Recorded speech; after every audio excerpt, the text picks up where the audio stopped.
Welcome to Penrose Learning, where we make understanding easy. In this video, I will show how to replace VW Jetta wiper blades. First, gather your essential tools: new wiper blades, a small flathead screwdriver, and a clean cloth. Before you begin, make sure your Jetta is parked securely on a level surface with the ignition completely off. Then, carefully lift each wiper arm away from the windshield until it clicks and stays upright, providing easy access for the next steps. Now, let's remove the old wiper blades. Look closely at the connector where the blade meets the arm. You will find a small tab or button.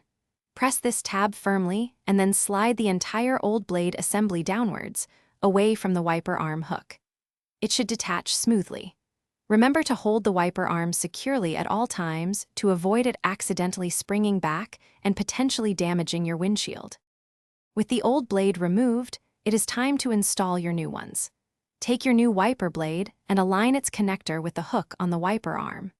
Carefully slide the new blade upwards onto the arm until you hear a distinct click, indicating it is securely locked.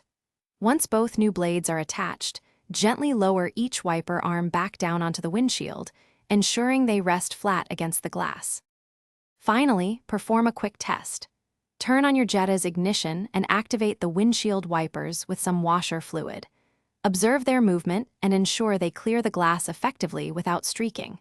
For best performance, inspect your wiper blades regularly for any signs of wear, such as cracks or tears.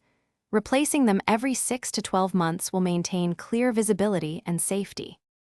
Thanks for watching. If this was helpful, leave a like and consider subscribing. See you next time.